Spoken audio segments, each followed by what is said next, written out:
नमस्कार श्रोते हो, मी मीनाक्षी वैद्य आमच्या अर्थगर्भ या पॉडकास्टवर तुमचं स्वागत करते. कालपासून आपण शुभ्रानं केलेले पेंटिंग ही कथामालिका ऐकतोय. आज त्याचा दुसरा भाग मी तुम्हाला ऐकवते. शुभ्रा जशी अचानक बोलायची थांबली होती तशीच अचानक पुन्हा बोलायला लागली.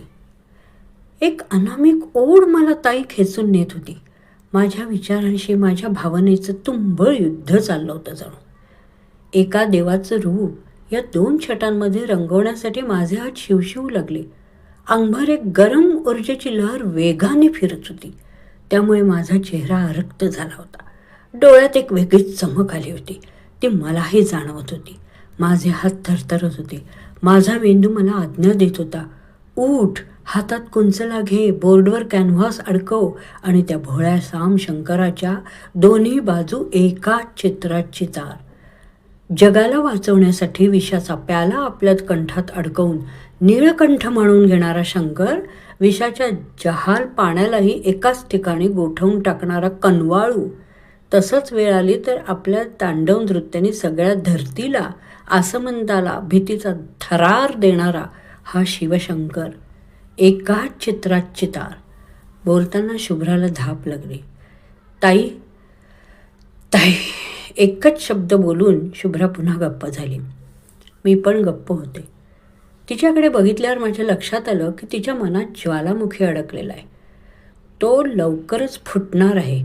चित्र काढताना बहुतेक तिला खूप वेगळ्या प्रकारची अनुभूती आली असावी, म्हणून तिचं मन धडपडतंय हे सगळं सांगण्यासाठी.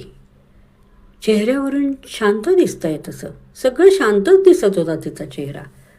पण तो शांत नाही आहे. मनातला ज्वालामुखी कशा प्रकारे फोडावा या गोंधळात ती सापडली आहे असं वाटत होतं. ताई, मीही संमोहित झाल्यासारखे उठले. बोर्डवर कॅनव्हास लावला आणि हातात कुंचा घेतल्या क्षणी रंग कोणता घ्यायचा हा प्रश्नच मला पडला नाही. झर झर हात आणि हातातील कुंचला रंगाचे फटकारे मारत होते.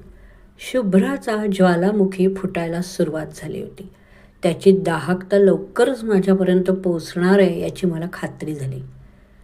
ताई, त्या विधात्याने सांगितलं तसेच रंग मी भरले. मी हे चित्र काढताना मी नव्हतेच ग, मी वेगळीच कुणीतरी होते. त्या विधात्याने मला आपल्या हातचं बाहुलं करून टाकलं होतं. माझी विचारशक्ती, माझी पेंट करण्याची शैली सगळंच बदललं होतं. शंकराचा अर्धा चेहरा मी गडद रंगवला. का मला माहीत नाही. विषाचा परिणाम दाखवायचा म्हणून मी बहुधा असं केलं असावं, किंवा हे त्या विधात्यानेच माझ्याकडनं करून घेतलं असेल. शंकराचा अर्धा चेहरा फिकट रंगवला का हेही माहिती नाही. तांडव करण्या इतका कोपिष्ट स्वभावामुळे शंकरदेव विषाचा परिणाम सहन करू शकले, पण त्या विषाची गडद छटा त्यांच्यावर राहिलीच. फिकट रंगातला चेहरा भोळा असून कोमल भाव व्यक्त करणारा आहे. कुठल्याही देवात 2 परस्पर विरोधी स्वभावछटा मला आजपर्यंत आढळले नाही, फक्त शंकरदेवात आढळले. एवढं बोलून शुभ्रा गप्प झाली. तिचा श्वास आता वेगाने चालू लागला. मी फक्त तिच्याकडे ती पुढे काय बोलेल याची वाट बघत बसले. शंकरदेवाचे चित्र पूर्ण झाल्यावर ताई मला प्रचंड थकवा आला. कारण माझ्यासाठी ते कॅनव्हासवर केलेलं फक्त पेंटिंग नव्हतं ग, तर मी शिवधनुष्य उचलण्याचा प्रयत्न केला होता. शिवधनुष्य उचलण्याचा मोह झाला होता आणि मी ते उचलण्याचा प्रयत्न पण केला. त्या शिवधनुष्याचं वजन, त्याची दाहकता पेलताना मला प्रचंड कष्ट पडले. एक चित्रकार म्हणून मी नेहमीच मनाला आणि शरीराला थकवाईल अशीच चित्र काढत असते, पण हे काहीतरी वेगळंच होतं ग. एरवी चित्र काढताना मी असते. माझे विचार जागे असतात. रंगाची संगती माझ्या डोक्यात पक्की असते. त्या रंगसंगतीमधूनच मी मला हवं ते नेमकेपणाने दाखवते. शुभ्रा पुन्हा गप्प झाली.